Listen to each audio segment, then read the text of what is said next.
Après qu'Allah subhanahu wa ta'ala ait détruit la tribu d'Ad, après eux est venue la tribu de Thamoud. Et la tribu de Thamoud est l'une des descendances de la tribu de Had. Ils ont migré vers le nord-ouest de la péninsule arabique, à 380 km au nord-ouest d'Al-Madina al-Munawwara, en direction de la Jordanie, dans une ville appelée Al-Hijr. Les gens qui sont venus après Had sont retournés à l'adoration d'un seul Dieu parce qu'ils étaient le croyant, mais ils sont morts et ont eu des enfants. Puis le shaitan est revenu, leur a donné des idées, et les désirs ont recommencé à jouer, les tentations ont recommencé à jouer, et les gens sont retournés à l'adoration de différentes sortes d'idoles. Mais cette fois, le type d'idole que les gens de Thamoud suivaient n'était pas seulement des statues, ils suivaient certes des statues, mais ils avaient une idole associée, et c'était eux-mêmes. Ils décidaient de ce qui se passait et de ce qui ne se passait pas. Ils décidaient de ce qui était bien et de ce qui était mal, et ils se sont fait eux-mêmes des dieux. Quant à la croyance en les statues, c'était juste quelque chose de symbolique, une croyance individuelle qu'ils avaient trouvée chez leurs ancêtres. Cela n'avait pas beaucoup de sens, mais c'était juste quelque chose, une identité à laquelle s'accrocher. Faux ou vrai, ils ne s'en souciaient pas vraiment. Ce dont ils se souciaient vraiment, c'était de leur technologie avancée. Ils avaient appris de Had qu'ils avaient autrefois des ancêtres qui étaient avancés en technologie. Ainsi, les gens de Thamoud s'adoraient d'eux-mêmes un peu plus qu'ils n'adoraient leurs idoles. Ils étaient encore plus avancés en technologie que leurs anciens cousins, les Had. Comme Allah subhanahu wa ta'ala les mentionne dans le Coran et relate le récit de la tribu de Thamoud, qui avait dans l'habitude de tailler d'énormes rochers et pierres dans les vallées profondes. Dans un autre verset, Allah subhanahu wa ta'ala dit « Vous avez taillé dans les montagnes des demeures et des palais ». C'était leur technologie avancée.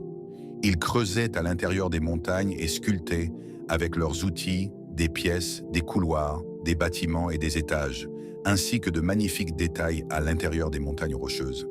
Ils permettaient à l'air et à la lumière de pénétrer de manière spontanée et ordonnée.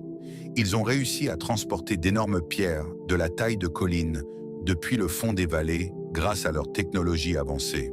Ils ont taillé dans les montagnes des palaces où ils vivaient en concevant des espaces qui permettaient à la lumière et à l'air de pénétrer de manière naturelle et organisée. C'était leur technologie avancée. Cela leur est monté à la tête. Et Allah subhanahu wa ta'ala avait accordé à la tribu de Thamoud des bienfaits comme il l'avait fait pour la tribu de Had. Il leur avait donné tant de choses, la richesse, la santé, la force, la connaissance, une grande compréhension de la vie, des palais, des terres riches en fruits, des fermes et tout ce qu'ils demandaient. Ils étaient physiquement forts et si puissants qu'ils construisaient des palais dans les montagnes et vivaient comme les ânes. Ils vivaient sur des terres plates, mais ils construisaient des palais dans les montagnes juste pour le plaisir, pour s'amuser. Ils avaient tant de richesses, tant de force, tant de respect, et ils étaient les dirigeants de leur époque, tout comme les Had l'avaient endetté. À l'époque des Had, personne ne pouvait les affronter, car ils étaient trop forts et puissants pour toute autre nation. Et Allah subhanahu wa ta'ala a fait de même avec les Thamoud. Les vestiges des palais, châteaux et maisons taillés dans les falaises et les montagnes des Thamoud sont encore visibles aujourd'hui. Ils sont toujours là, et le prophète sallallahu alayhi wa sallam, ainsi que certains de ses compagnons, les ont vus. Ainsi, Allah subhanahu wa ta'ala a décidé de leur envoyer un homme parmi eux. Un homme qui venait également d'une famille riche, une famille très respectée. Pas une personne ordinaire issue d'une caste inférieure. Non, une personne qui avait un statut très élevé dans la société et la communauté. Tellement élevé qu'il le préparait à devenir leur leader. Ils voulaient le nommer comme leur chef parce qu'il était l'un des plus intelligents parmi eux. Allah subhanahu wa ta'ala dit « Aux gens de Thamoud, nous leur avons envoyé leurs frères. » Allah subhanahu wa ta'ala utilise le terme « frère » ici, parce qu'il était l'un des leurs. Il leur dit « Ô mon peuple, adorez Allah seul. Vous n'avez personne d'autre qui mérite d'être adoré en dehors d'Allah subhanahu wa ta'ala. » Ce message, celui de l'adoration exclusive d'Allah, est le même que celui qu'Allah subhanahu wa ta'ala a envoyé avec chaque messager. Allah subhanahu wa ta'ala dit que Salih a dit à son peuple « Regardez les bienfaits d'Allah sur vous. Allah subhanahu wa ta'ala vous a établi sur cette terre et il vous a accordé la prospérité sur cette terre. Cherchez donc le pardon d'Allah et revenez à lui.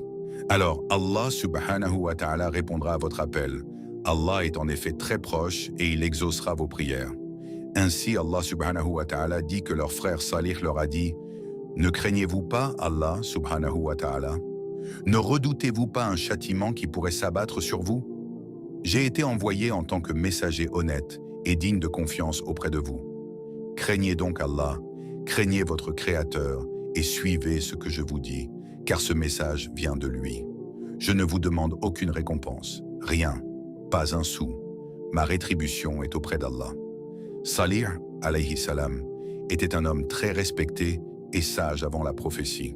Il lui portait un grand respect, connaissait son identité, son ascendance et sa famille. Ainsi, Salih alayhi salam faisait partie des nobles du peuple de Thamoud. Il le respectait tellement que lorsqu'ils avaient des conflits entre eux, ils se tournaient envers lui. Il était l'homme vers qui tout le monde se tournait pour demander conseil. En cas de dispute, ils allaient le voir. Lorsqu'ils étaient perplexes sur une question, ils s'adressaient à lui. Jusqu'à ce qu'Allah subhanahu wa ta'ala le choisisse pour cette mission grandiose. Mais lorsque Salih, alayhi salam, commença à les appeler à Allah et à n'adorer qu'Allah, ils dirent « Ô Salih, tu étais une personne respectée et honorable parmi nous. Que t'est-il arrivé ?» En d'autres termes, ils disaient « Que s'est-il passé avec toi? Pourquoi es-tu devenu fou tout d'un coup ?» La même chose est arrivée au prophète Muhammad, sallallahu alayhi wa sallam. Avant la prophétie, il l'appelait Al-Sadiq, le véridique, Al-Amin, le digne de confiance. Personne n'était plus honnête que le prophète. Personne n'était plus digne de confiance que lui. Personne n'était plus respecté que lui. Mais quand le prophète Muhammad sallallahu alayhi wa sallam a dit « N'adorez qu'Allah », ils lui répondirent « Tu n'es plus digne de confiance, tu n'es plus honnête ». Il disait aussi à Salih « Nous avions tant d'espoir en toi avant cela, ô Salih. Maintenant, que t'est-il arrivé? Tu viens avec un nouvel appel que nous n'avons jamais entendu de nos ancêtres. Qu'est-ce que cette nouveauté que tu nous apportes? Es-tu en train de nous dire que nos pères étaient sur le mauvais chemin? Es-tu en train de nous dire que nos grands-pères étaient égarés? C'est ainsi qu'ils le prenaient. Veux-tu que nous arrêtions d'adorer ce que nos parents adoraient? Nous avons de sérieux doutes sur ce que tu nous demandes de faire. » Salih leur rappela alors « Ô mon peuple, souvenez-vous qu'Allah vous a fait successeur après le peuple de Had qu'il a détruit. Allah subhanahu wa ta'ala vous a tant accordé qu'il vous a donné des habitations sur cette terre, vous permettant de construire vos châteaux dans les vallées. Et en plus de cela, vous avez ces résidences ou ces immenses palais taillés dans la roche au sommet des montagnes. Alors, ô mon peuple, souvenez-vous et revenez à Allah. Ce qu'il a fait au peuple de Had, il n'est pas impossible qu'il le fasse aussi avec vous. » Ils commencèrent alors à se retourner contre lui et à monter tout le monde contre lui. Et non seulement cela, mais ils commencèrent aussi à se moquer de lui. Ainsi comme Nuh alayhi salam et Hud alayhi salam avant lui, son peuple se retourna contre lui et se moquèrent de lui. Ça a été pareil avec le messager d'Allah, sallallahu alayhi wa sallam. Et ça sera pareil à chaque fois que quelqu'un suivra la voie des prophètes et messagers. Lorsque vous appelez à Allah, les gens vous moquent et se moquent de vous. Lorsque vous devenez religieux, les gens commencent à dire « Cette personne devient un peu folle. Ça n'a pas commencé aujourd'hui et ce n'est pas prêt de s'arrêter aujourd'hui. » Alors ils lui dirent « Quelle garantie nous donnes-tu que ce que tu prêches est la vérité? Peut-être fais-tu partie de ceux qui pratiquent la magie. Tu es un magicien. » Il disait que soit il pratiquait la magie, soit un magicien lui avait jeté un sort. Cependant, quelques personnes commencèrent à l'écouter. Un petit nombre le suivit, mais c'était essentiellement des pauvres. Alors ils dirent « Un homme comme nous, un simple humain, nous devrions le suivre? Non, c'est un être humain comme nous. Quelle est la différence entre nous et lui ?» Puis ils dirent « Parmi toutes les personnes, Allah n'aurait pu choisir que toi? Pourquoi pas moi? Pourquoi pas lui? Pourquoi pas le chef d'un tel? Pourquoi pas cet homme riche? Parmi toutes les personnes, c'est toi. » Salih, alayhi salam, leur dit alors « Ô mon peuple, pensez-vous que vous allez être laissés en sécurité et à l'abri dans votre situation actuelle ?» Il leur rappela « Vous vivez dans un pays où Allah vous a béni avec une eau abondante, avec des plantes, des animaux et des fruits délicieux et faciles à manger. Et vous sculptez des habitations et des palais dans les montagnes avec une grande habileté. Voyez tout ce qu'Allah vous a enseigné. Il continue en disant, alors craignez Allah en retour pour ce qu'il vous a donné et obéissez-lui. Ne suivez pas ceux qui sèment la corruption sur terre et qui ne cherchent pas à améliorer quoi que ce soit. Pensez-vous être en sécurité face à celui qui vous a tout donné? Mais ils étaient très confiants. Ils répondirent, oui, nous serons en sécurité. Personne ne peut nous faire du mal. Qui peut nous nuire? Ils dirent alors à Salih, pourquoi devrions-nous te suivre? C'est toi qui devrais nous suivre. Abandonne ta voie et reviens à nos traditions, et tu verras comment tu seras prospère. Enfin, ils lui dirent, puisque tu prétends être un prophète, montre-nous un miracle. Salih alayhi salam leur répondit, très bien, que voulez-vous? Ils dirent, d'accord, nous voulons qu'une chamelle sorte de ce rocher. Et ils désignèrent un énorme rocher. Un autre ajouta, non, ce n'est pas tout. Nous voulons que la chamelle sorte enceinte de 10 mois. Un autre encore ajouta, ce n'est pas tout non plus. Nous voulons que cette chamelle soit immense et gigantesque, comme nous n'en avons jamais vu auparavant. Un autre intervint, nous voulons que la chamelle soit de couleur rouge avec une épaisse toison de laine. Un autre encore ajouta, nous voulons que cette chamelle puisse boire toute l'eau de la vallée. Un dernier ajouta, et nous voulons qu'elle produise assez de lait pour nourrir toute la ville.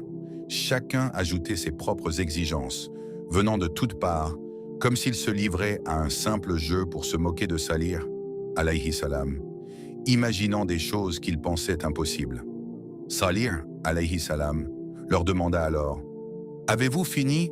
Ils répondirent, « Oui. » Salih, alayhi salam, leur dit alors, « Et si je l'amène devant vous, croirez-vous en moi ?» Ils répondirent, « Oui, bien sûr. » Ils étaient convaincus qu'ils ne le pourraient pas. Salih, alayhi salam, ajouta alors, « Mais si vous ne croyez pas, sachez qu'Allah, le Tout-Puissant, peut vous punir. » Ils répliquèrent, « Non, nous croirons en toi. » Salih, alayhi salam, déclara alors, « Qu'il en soit ainsi. » Un jour, ils se rassemblèrent tous devant le rocher qu'ils avaient désigné. Tout le peuple était présent, attendant de voir ce qui allait se passer. Salih, alayhi salam, invoqua alors Allah, le Tout-Puissant, pour qu'il fasse apparaître cette chamelle selon les descriptions qu'ils avaient demandées. Soudain, la terre se mit à trembler. Allah subhanahu wa ta'ala fit sortir la chamelle de ce rocher, exactement comme il l'avait décrite. Sous leurs propres yeux, en présence de toute la ville, ils virent le rocher se fendre. Ils regardaient une chamelle en sortie. Ils continuaient à observer, énorme, gigantesque, la plus grande chamelle jamais créée. Là, sous leurs yeux, d'une couleur rouge éclatante, enceinte. Ils la contemplaient avec stupéfaction. La communauté se divisa en deux.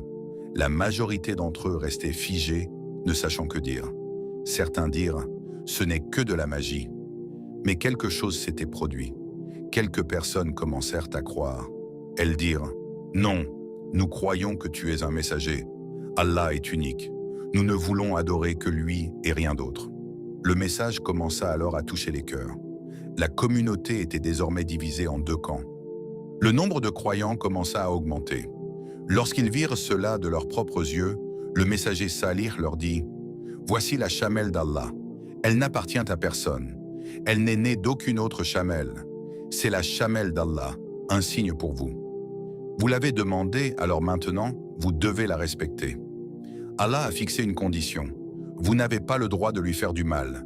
Vous ne devez pas la toucher. Vous devez la laisser paître librement où elle veut. De plus, puisque vous avez demandé qu'elle boive de votre puits, comme vous l'avez exigé, vous devez lui laisser le puits pendant une journée entière. Personne n'a le droit de toucher au puits ce jour-là. La chamelle doit boire. Et ainsi la chamelle but toute l'eau du puits en une journée entière. Le lendemain, lorsque l'eau du puits se renouvelait, les habitants du village pouvaient se boire. Ainsi, un jour était réservé à la chamelle et le jour suivant aux habitants de la ville. La chamelle vivait parmi les habitants du village. Elle résidait dans la montagne et, le jour où c'était son tour de boire, elle descendait, buvait toute l'eau du puits, une quantité suffisante pour tout le village. Le lendemain, les habitants venaient et puisèrent leur eau. De plus, cette chamelle produisait assez de lait pour nourrir toute la ville. Puis cette chamelle mit bas et donna naissance à un autre chameau. À la suite de ces événements, ceux qui étaient croyants virent leur foi grandir encore plus. Quant aux mécréants, leur rejet et leur opposition à Salih, paix sur lui, augmentèrent. On raconte que, parce qu'elle était présente chaque jour devant eux, chaque jour de nouvelles personnes rejoignaient la voie de la vérité. Chaque jour, ils la voyaient, immense et majestueuse, et cela renforçait leur conviction en Allah. Allah dit, « Lorsque nous avons envoyé Salih à son peuple, les Tamoud, avec le message d'adorer Allah seul, voici qu'ils se divisèrent immédiatement en deux groupes, un groupe en faveur et un groupe contre. Ils se disputaient les uns avec les autres. Les opposants vinrent en voir les partisans de Salih et leur demandèrent, « Est-il vrai que vous êtes devenus des partisans de Salih ?» Ils répondirent, « Oui. » Les mécréants déclarèrent alors, « Nous rejetons ce en quoi vous croyez. Nous ne suivrons pas votre voie. » Ils se rassemblèrent et réalisèrent que Salih commençait à avoir de plus en plus d'adeptes. Cette chamelle est devenue un avantage pour lui et un désavantage pour nous. Nous nous moquions de lui, mais il s'est avéré qu'il disait vrai. Et maintenant quoi? Nous devons vivre avec cette chamelle qui monopolise un jour entier pour boire, et nous devons attendre notre tour? D'où vient cette chamelle sortie de nulle part, qui nous enlève une journée entière de notre vie? Et en plus, nous ne pouvons même plus faire paître nos troupeaux comme avant. Lorsqu'elle marche, cette chamelle fait fuir notre bétail, nos taureaux, nos vaches, nos chameaux. Que va-t-on faire? Alors ils dirent, « Nous n'allons pas accepter cela. Mettons-nous ensemble et détruisons cette chamelle. Peu importe ce que Salih dira, que cela arrive. Ce n'est qu'un homme sous l'effet d'un sort ou un fou. » Ainsi ils se rassemblèrent et décidèrent de tuer cette chamelle. Une nuit, un groupe de jeunes bien connus pour leur corruption, qui se réunissaient pour boire de l'alcool et semer le trouble, prirent la décision de tuer la chamelle. Après cela, ils décidèrent aussi de tuer son petit. Ils complotèrent et allèrent de voir les habitants de la ville. « Si nous tuons cette chamelle, serez-vous avec nous ou contre nous ?» Les gens répondirent, « Nous sommes avec vous. » Ils allèrent voir d'autres personnes influentes de la ville et leur posèrent la même question. À chaque fois, ils obtenaient le même soutien. Ainsi, après avoir obtenu l'appui de la population, ce ne fut plus seulement les 9 jeunes, mais toute la ville qui les soutenait. La rumeur commença à se répandre. Le peuple avait décidé de tuer la chamelle. Salih, alayhi salam, les avertit encore. « Ne touchez pas à la chamelle, sinon un châtiment s'abattra sur vous. » Mais la chamelle était énorme et les gens, bien qu'imposants eux-mêmes, en avaient un peu peur. Alors un homme s'avança et lança une flèche dans sa patte avant. Un autre homme s'approcha et lui trancha un muscle. Ensuite, plusieurs autres hommes vinrent et lorsque la chamelle s'effondra, ils l'achevèrent. On raconte que son cri résonna des collines jusqu'à la ville. Son petit, terrifié, se mit à pleurer. Mais ils le tuèrent aussi. Après avoir tué la chamelle, ils la dépecèrent et distribuèrent sa viande à tous les habitants. Tout le monde en mangea, sauf Salih et ses disciples. Lorsque Salih, alayhi salam, apprit ce qui s'était passé, il accourut en ville pour tenter d'arrêter ces gens. Mais il était trop tard. Les gens étaient déjà assis, mangeant la viande de la chamelle. Ils dirent avec arrogance, « Ô Salih, regarde ce que nous avons fait à cette chamelle. Maintenant, apporte-nous le châtiment que tu nous as promis. » Salih alayhi salam leur répondit, « Vous avez 3 jours, profitez-en autant que vous le pouvez, ceci est une promesse. Il n'y a aucun doute à ce sujet. » Alors ils se demandèrent ce qu'Allah allait leur envoyer. Ils regardèrent leur maison et furent remplis d'orgueil. Ils se dirent, « Que pourrait nous envoyer Allah? Des inondations? Nos habitations sont construites sur des hauteurs solides. Un vent violent? Nos maisons sont taillées dans la roche. » Ils étaient si confiants et heureux, persuadés que rien ne pouvait les atteindre. Pendant ce temps, les 9 hommes se réunirent et firent un serment entre eux. « Cette nuit, nous allons tuer Salih et toute sa famille, et demain matin, nous prétendrons que nous ne savons rien, comme si nous étions innocents. » À ce propos, Allah subhanahu wa ta'ala dit dans le Coran, « Ils ont comploté leur plan, et nous avons aussi planifié notre plan. Regarde donc quel fut le résultat de leur complot. Ils cherchaient à faire tomber celui qui les appelait au bien. Mais en retour, Allah les détruisit entièrement. Allah ordonna alors à Salih, alayhi salam, de quitter cet endroit, car le châtiment allait s'abattre sur eux. Les habitants, de leur côté, se réjouissaient d'avoir éliminé celui qui leur rappelait Allah. Mais dès le premier jour, Allah fit en sorte que leurs visages deviennent jaunes. Ils comprirent que quelque chose d'étrange se passait. Le deuxième jour, leurs visages devinrent rouges. Le troisième jour, leurs visages devinrent noirs. Ils savaient maintenant qu'un grand malheur allait arriver. Alors ils commencèrent à crier et à pleurer, réalisant que leur fin était proche. Mais il était trop tard. Ils se réfugièrent dans leurs habitations de pierre, pensant y être en sécurité. Alors, Allah leur envoya un châtiment qu'ils n'avaient jamais envoyé auparavant. Ils commencèrent à entendre un bruit qui grandissait, devenait de plus en plus fort. Le son devint assourdissant, insoutenable. La terre se mit à trembler sous leurs pieds. Le sol se secoua violemment et toute leur nation fut ébranlée. Terrifiés, ils tombèrent à genoux, incapables de bouger. La peur les paralysa complètement. Ils étaient si terrifiés, horrifiés, qu'ils ne purent plus faire un seul mouvement. Alors le tonnerre éclata sous leurs yeux. Ce bruit assourdissant fit chavirer leur cœur et ils moururent instantanément sous l'effet du son. Allah subhanahu wa ta'ala dit que c'était comme s'ils n'avaient jamais habité ni prospéré dans cet endroit, comme s'ils n'avaient jamais existé. Allah leur infligea un châtiment sévère et les anéantit complètement. Et après cela, il ne restait plus rien d'eux. Ils étaient pourtant si puissants, si forts, si riches, mais tout cela n'a aucune valeur devant Allah. Seuls ceux qui disent « La ilaha illallah » sont sauvés. C'est pourquoi Allah subhanahu wa ta'ala sauva Salih et ceux qui avaient cru en lui. Allah subhanahu wa ta'ala dit « Lorsque notre ordre fut donné et que notre décret fut exécuté, nous sauvâmes Salih et ceux qui avaient cru avec lui, par une miséricorde venant de nous, et nous les préservâmes du châtiment de ce jour d'humiliation. » Salih, alayhi salam, quitta alors la cité de Thamoud, le cœur brisé et rempli de tristesse pour son peuple. Il se retourna vers sa ville et dit « Ô mon peuple, je vous ai transmis le message d'Allah et je vous ai donné de sincères conseils, mais vous n'aimez pas ceux qui vous donnent des conseils sincères. » Des années plus tard, lorsque le prophète sallallahu alayhi wa sallam traversa cette région, il trouva certains de ses compagnons en avance sur lui. Il leur dit « Ne puisez pas d'eau des puits de Thamoud, ne buvez pas de cette eau. » Ils lui répondirent « Ô messager d'Allah, mais nous avons déjà tiré de l'eau et préparé de la pâte avec elle. Nous avons de l'eau stockée dans nos récipients. » Le prophète sallallahu alayhi wa sallam leur ordonna alors « Quant à cette pâte, ne la mangez pas. Donnez-la à vos animaux. Quant à l'eau, renversez-la. Ne buvez que de l'eau provenant du puits où la chamelle buvait, et non des autres puits. » Puis il ajouta « Ne pénétrez pas dans ces lieux sauf en pleurant, de peur que vous ne soyez touchés par le même châtiment qu'eux. » Le prophète, sallallahu alayhi wa sallam, se couvrit alors le visage de son vêtement, enfourcha sa monture et quitta rapidement cette terre maudite. Il ne s'y attarda pas. Il expliqua à ses compagnons que ce n'était pas un endroit où l'on venait pour prendre des photos ou des souvenirs. Ce n'est pas un lieu touristique. Si vous traversez un endroit où un peuple a été châtié par Allah, souvenez-vous du châtiment d'Allah et pleurez. Craignez qu'il ne vous arrive la même chose. Vous êtes seulement autorisé à y aller pour en tirer une leçon, rien de plus.